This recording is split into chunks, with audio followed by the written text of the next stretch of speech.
Assalamualaikum warahmatullahi wabarakatuh. Perkenalkan, nama saya Arsalan Jakwan Apiudin dari jurusan Sosiologi 23. Kali ini saya akan membuat video untuk memenuhi salah satu tugas matkul Bahasa Indonesia yang diampu oleh Ibu Nenden Liska Givari SSM Hum.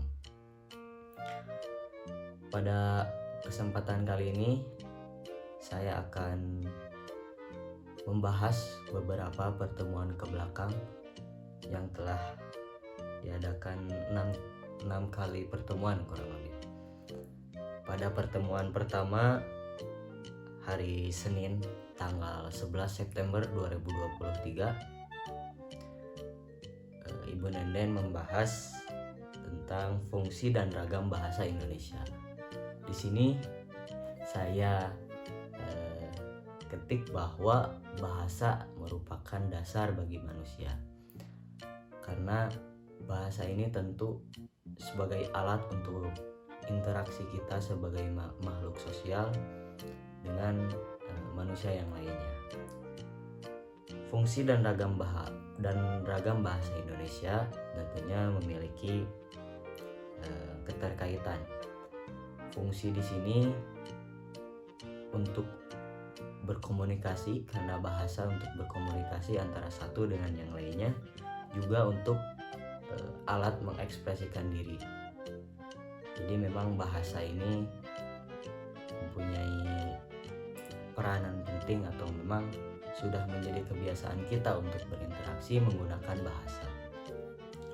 Juga bahasa menjadi alat kontrol sosial yang bisa kita terapkan dalam kehidupan kita sehari-hari. Lalu kita beralih ke ragam bahasa Indonesia. Ragam bahasa Indonesia ada dua, yaitu cara berkomunikasi dan juga berdasarkan situasi yang pemakaian. Cara berkomunikasi mungkin terbagi kepada dua, ada tulisan juga ada lisan. Untuk non formal kita bisa memakai bahasa yang tidak terlalu akademik. Contohnya Ibu Nenden waktu itu memberi contoh ketika ingin kita naik ojek online, kan tidak mungkin kita menggunakan bahasa secara formal. Sebagai contoh, Mas atau Bapak ojek yang terhormat, bisakah mengantarkan saya ke daerah itu kan tidak mungkin, karena bahasa yang dipakai di sini bahasa non formal, tidak begitu formal lah intinya. Bisa berdasarkan situasi yang kita pakai seperti apa. Kalau untuk formal, bahasa biasanya dipakai untuk berpidato, ceramah, orasi dan lain sebagainya, untuk membakar semangat atau lebih audiens memperhatikan kita dengan menggunakan bahasa-bahasa yang sifatnya formal. Lalu juga tadi ada tulisan dan lisan. Lisan mempunyai kelebihan dan juga mempunyai kekurangan. Begitupun sebaliknya, tulisan juga mempunyai kelebihan dan juga mempunyai kekurangan. Kelebihan dalam lisan yaitu pesannya dapat cepat tersampaikan. Juga dalam lisan mempunyai kelebihan, yaitu bisa dibantu oleh gerak tubuh kita, oleh mimik wajah kita, seakan-akan kita mengekspresikan itu melalui lisan, juga melalui bahasa. Nah, untuk kekurangan dari lisan mungkin bisa dimanipulatif. Seperti contoh, kita menyampaikan ke orang pertama bahwa Indonesia itu merdeka pada tanggal 17 Agustus. Arti bisa dimanipulatif di sini.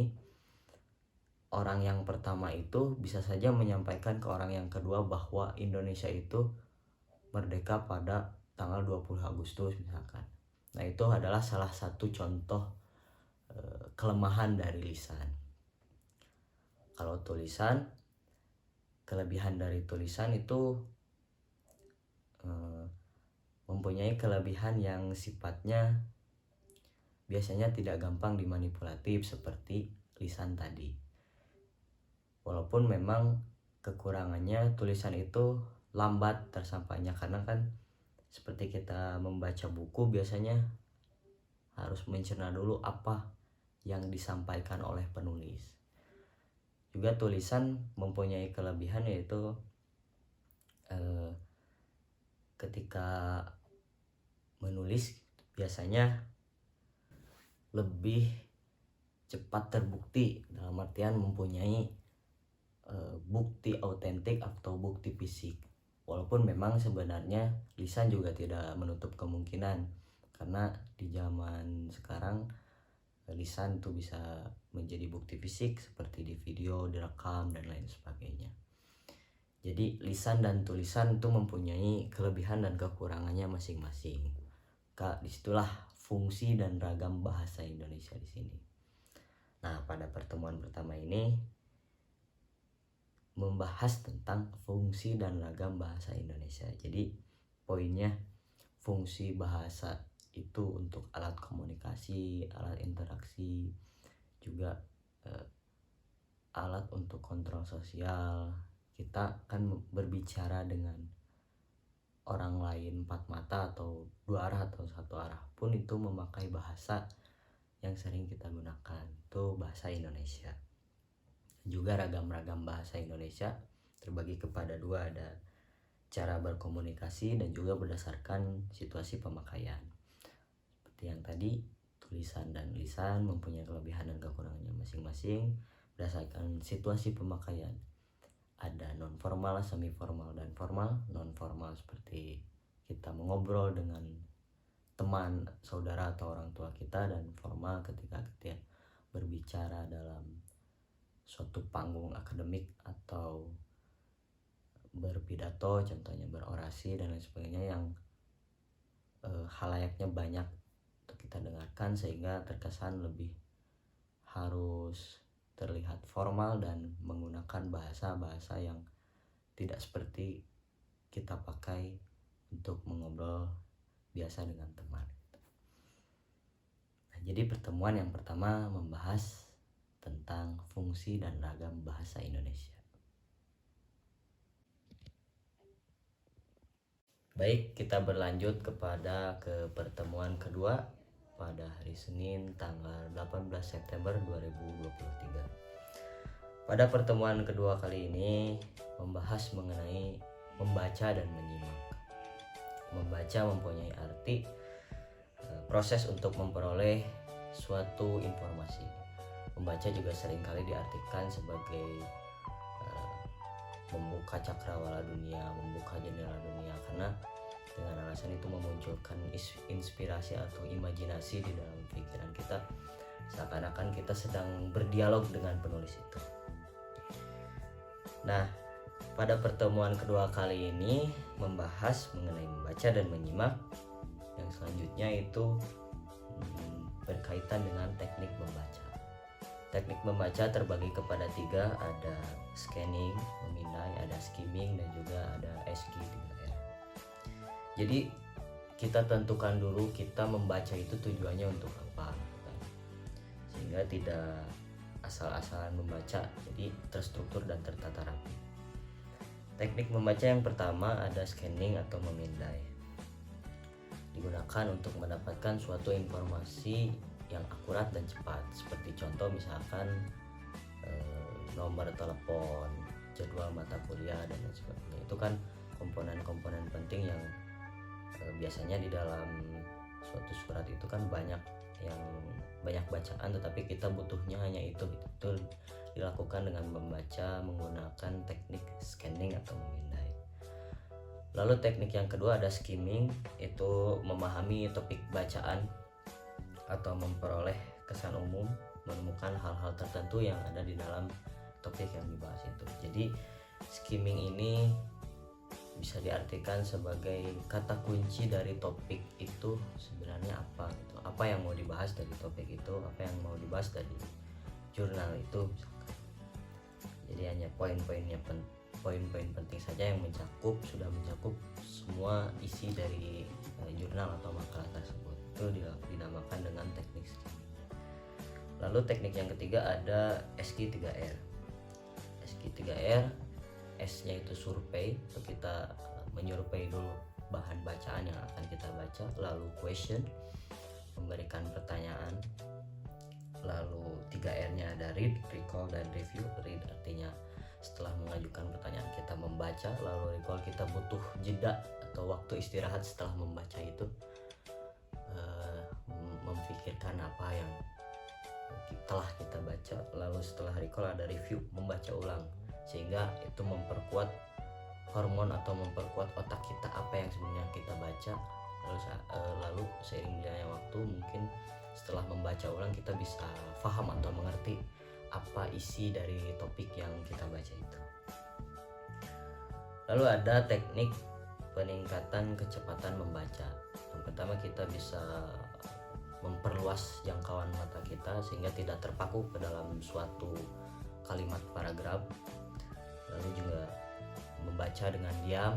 Adapun memang beberapa karakter orang yang biasanya membaca sambil mendengarkan musik, entah itu bagaimana caranya dia fokus, tetapi ada beberapa orang yang seperti itu, membaca dengan diam, konsentrasi penuh. Yang tadi memperluas jangkauan mata kita, juga membaca menggunakan teknik menyapu ke bawah. Dalam artian setelah cakupannya luas, akhirnya kita juga membaca menggunakan teknik menyapu ke bawah. Lalu juga Ibu Nenden Liska Gifari membahas tentang tabel dan bagan. Saya persingkat, mungkin kesimpulan untuk membaca tabel dan bagan itu pada intinya kita membaca dari umum ke khusus.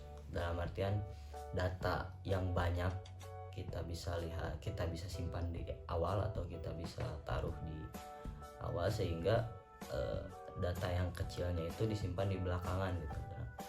Jadi pada poin pentingnya membaca tabel dan bagan itu dari umum ke khusus, seperti ketua desa atau kepala kades, itu kan umum kan maksudnya. Lalu yang khususnya itu kepada struktur keanggotaan yang lain, membawahi bidang ini dan lain sebagainya. Jadi pada intinya tabel dan bagan itu bisa kita mudah pahami dengan catatan dari umum ke khusus, itu poin pentingnya. Lalu menyimak, setelah tadi kita menguraikan bahwa membaca itu ada teknik-tekniknya, kita sekarang menyimak. Bagaimana sih menyimak dengan baik dan benar? Jadi menyimak juga kita harus istilahnya meluruskan niat atau bertanya kepada diri kita untuk apa kita menyimak, sehingga muncul dalam diri kita itu motivasi untuk menyimak itu memerlukan konsentrasi penuh dan juga tidak berpikir kemana-mana, sehingga apa yang disampaikan oleh speaker, apa yang disampaikan oleh penutur suara itu bisa kita tangkap sebenarnya apa yang mereka katakan atau poin pentingnya apa. Caranya untuk menjadi penyimak yang baik dengan cara tingkatan menyimak itu ada 4. Pertama, kita mendengarkan, lalu menginterpretasikan, pikirkan di dalam otak kita, lalu mengevaluasi dengan poin penting catatan bahwa mendengar itu menjadi salah satu komponen penting, dan juga setelah itu kita memberi reaksi. Artinya setelah kita mendengarkan, oh ternyata itu yang disampaikan oleh speaker atau penutur suara. Nah, cara menjadi menyimak yang baik adalahnya tentu tujuannya jelas, kita untuk menjadikan sebagai motivasi. Lalu terkadang kita cepat lupa apa yang disampaikan oleh penulis, itu bisa ditulis. Kita bisa menulis pernyataan yang sebenarnya kita tidak paham apa yang disampaikan oleh speaker itu atau yang disampaikan oleh penutur acara. Juga memahami kata kunci apa yang sering disebutkan oleh penyampaian oleh speaker tadi atau penutur penyampaian materi tadi. Jadi pada intinya membaca dan menyimak mempunyai tekniknya sendiri-sendiri, sehingga kita tidak semena-mena hanya membaca dan menyimak dengan tidak mempunyai tujuan. Jadi pada pertemuan kedua kita membahas mengenai membaca dan menyimak. Baik, kita lanjut ke pembahasan ketiga, yang dimana pembahasan ketiga ini disampaikan pada hari Senin tanggal 25 September 2023. Pada pertemuan ketiga ini kita membahas mengenai ringkasan, ikhtisar, dan resensi. Ringkasan pada dasarnya mempunyai arti membedakan suatu bacaan tanpa mengambil intisarinya, juga tanpa mengubah struktur wacana. Ikhtisar juga kurang lebih sama, hanya saja tanpa terikat struktur wacana. Itu tentu dua hal yang berbeda. Lalu ada resensi, mempunyai arti karangan penilaian terhadap suatu bacaan atau suatu buku. Baik, ini tujuan ringkasan dan ikhtisar itu apa sih sebenarnya? Pada dasarnya ringkasan dan ikhtisar ini kurang lebih sama. Juga tujuannya keduanya mempunyai kesamaan gitu. Dari tujuan mungkin memendekkan suatu bacaan itu untuk memperoleh informasi atau makna bacaan dari suatu buku misalnya yang tebal, untuk memperoleh secara cepat bukan secara singkat. Karena tidak mungkin misalkan kita mendapatkan suatu buku yang isinya tebal lalu kita ingin membacanya, itu pun tidak salah, tetapi setidaknya dengan diringkas atau diikhtisar ini kita mendapatkan poin-poin penting dari buku yang setebal itu. Lalu bentuk dari ikhtisar itu juga ada bagan, ada kerangka, ada kalimat. Jadi pada dasarnya tujuan resensi dan ikhtisar itu sama. Juga ada langkah dari resensi, bagaimana sih cara kita meresensi, cara kita mengikhtisar atau meringkas. Itu tentu yang pertama kita membaca naskah aslinya terlebih dahulu.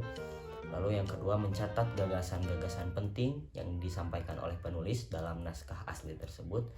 Lalu yang ketiga kita mengumpulkan gagasan-gagasan itu secara terstruktur, secara benar, tanpa menghilangkan nilai atau pendapat benar dari si penggagas itu, dari gagasan yang dari penulis itu gitu. Nah, itu langkah-langkah dari resensi atau ikhtisar.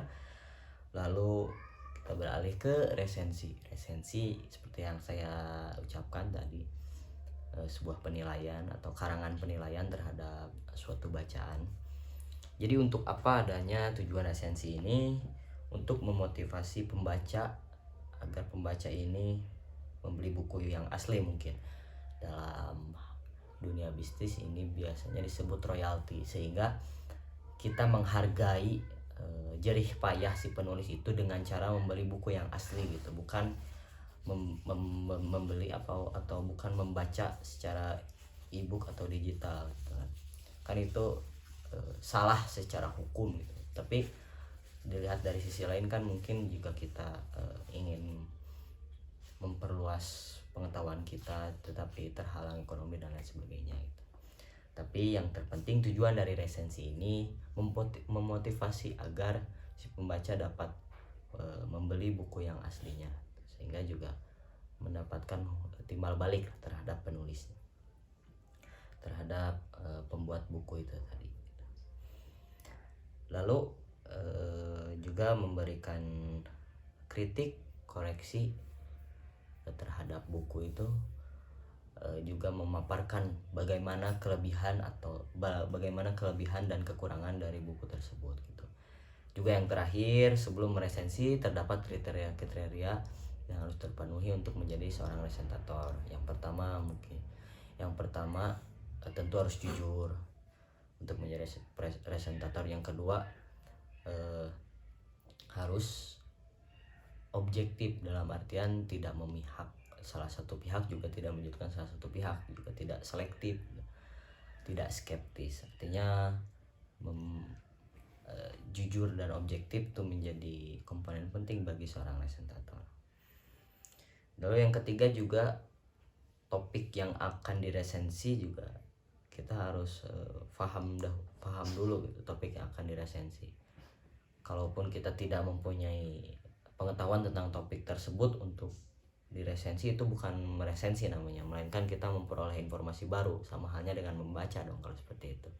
Nah, jadi untuk meresensi harus mempunyai topik yang lebih sebelum meresensi bacaan topik dari suatu buku tersebut misalkan. Nah, juga yang terakhir ada unsur-unsur yang perlu diresensi. Yang pertama tentu jenis buku, apakah buku ini fiksi atau non fiksi.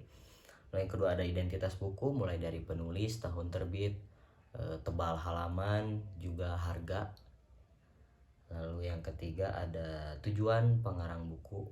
Pengarang ini menulis dengan mempunyai tujuan seperti apa gitu kan.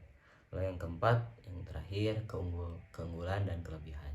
Jadi resensi mempunyai tujuan untuk memudahkan seseorang ingin membaca agar memberikan gambaran terhadap suatu buku sehingga si pembaca bisa terbuka apakah buku ini menarik untuk saya atau mungkin kurang menarik gitu. Nah, itu.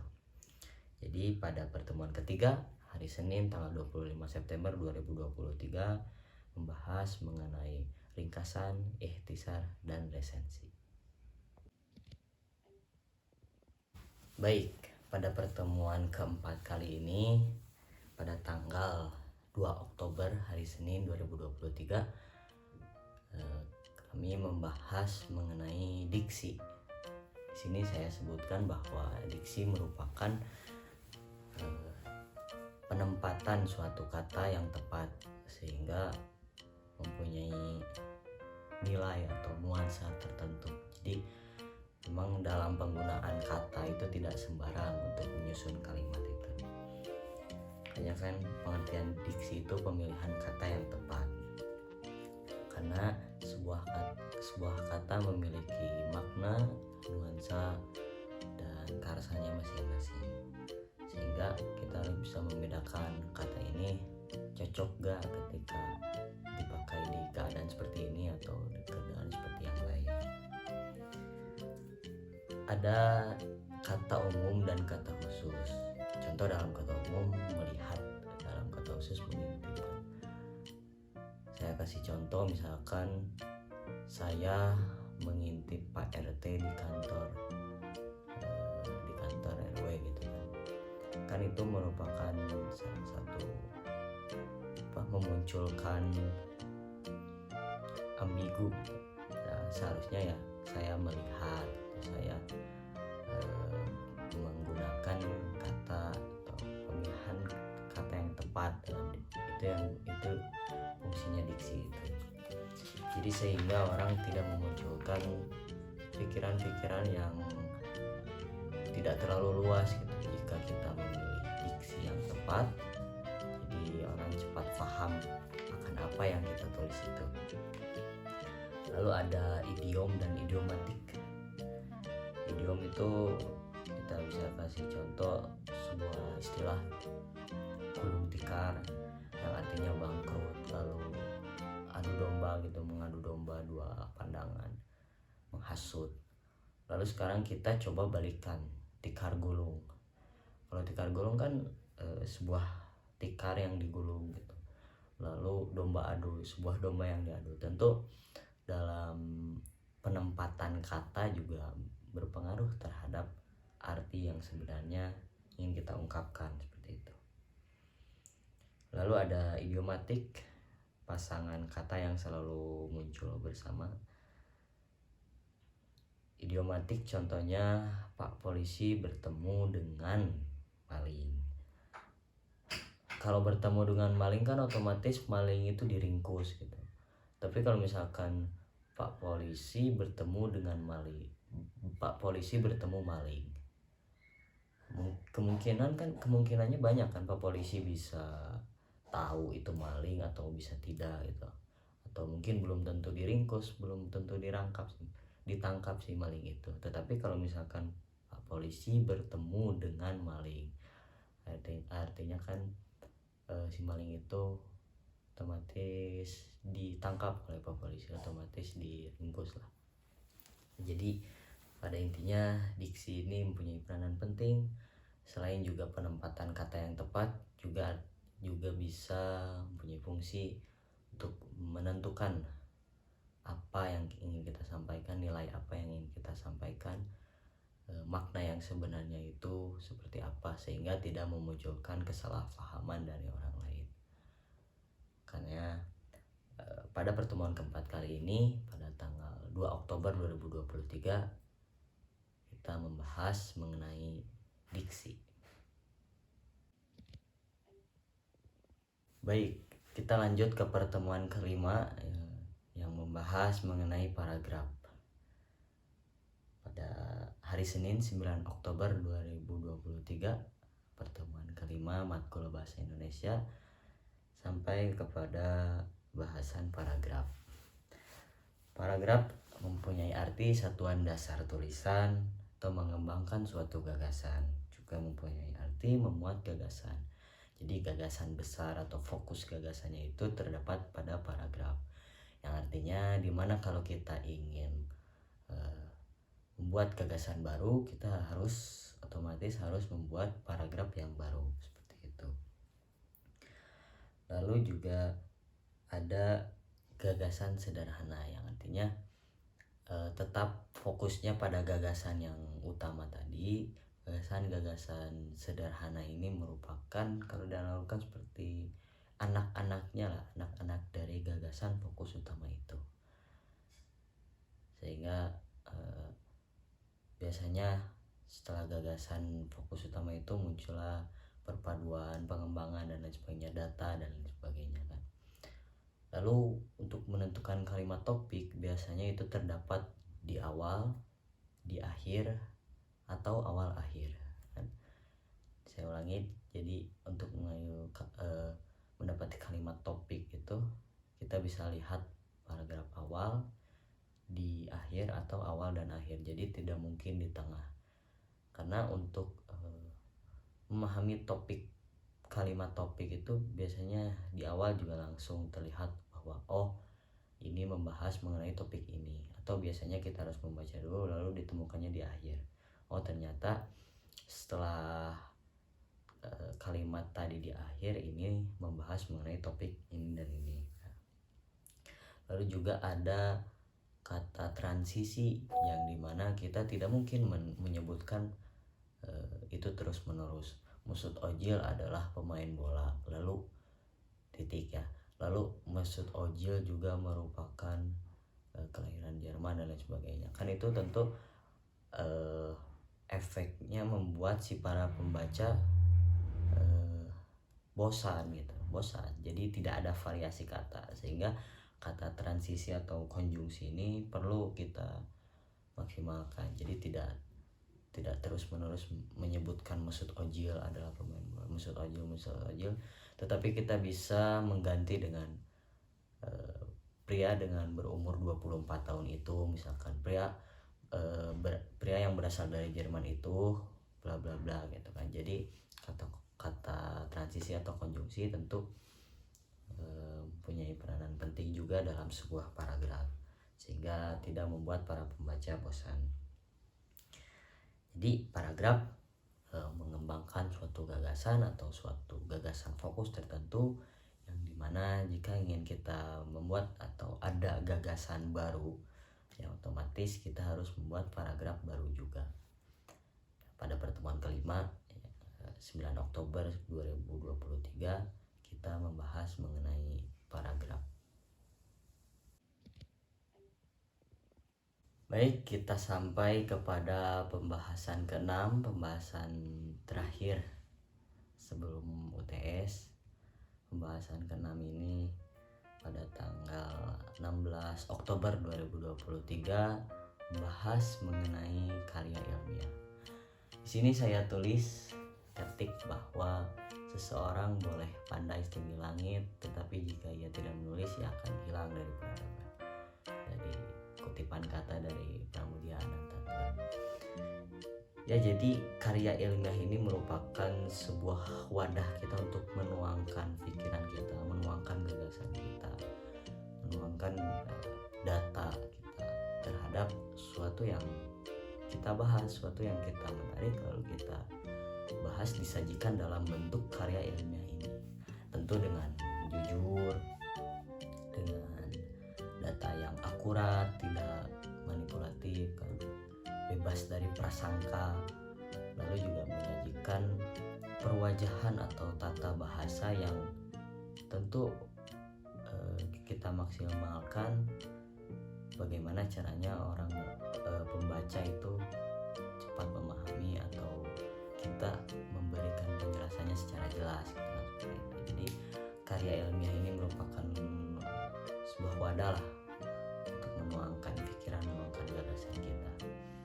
Lalu untuk berbicara perihal teknis, biasanya secara formal karya ilmiah ini ditulis dengan font Times New Roman dengan ukuran 12.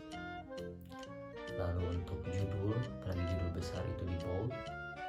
Untuk bab juga di bold, subbab juga di bold. Nah, itu untuk perihal teknis kan juga mengenai margin 433, apalagi di yang namanya universitas biasanya kan ada skripsi itu sebagai salah satu syarat kelulusan, yang fungsinya tadi margin 433 itu untuk dicetak atau untuk dijadikan hard skill kan, hard cover itu, hard file itu dicetak dalam sebuah bentuk fisik, makanya marginnya ditempatkan kiri 4, atas 3, kanan 3, bawah 3. Itu untuk berbicara perihal teknis. Jadi pada intinya seperti yang saya kutip di sini, saya benar-benar terkesima gitu, atau benar-benar wah ini kata-kata memang betul-betul gitu. Jadi orang boleh pandai setinggi langit, tetapi ketika ia tidak menulis, benar dia akan hilang dari peradaban karena dia tidak meninggalkan jejak pikiran dia gitu jika dia tidak menulis. Makanya menulis itu menjadi senjata. Diibaratkan kalau dalam bahasa Sundanya itu dicangcang gitu, agar tidak lupa itu bisa kita tulis, agar tidak hilang ilmu itu ditulis gitu kan. Hanya karya ilmiah ini bisa menjadi salah satu wadah untuk kita mengikat atau menuangkan pikiran kita, gagasan kita dengan cara dengan bentuk teknis tadi secara formal, Times New Roman ukuran 12, lalu untuk judul di bold, margin 433. Jadi pada pertemuan ke-6 kita membahas mengenai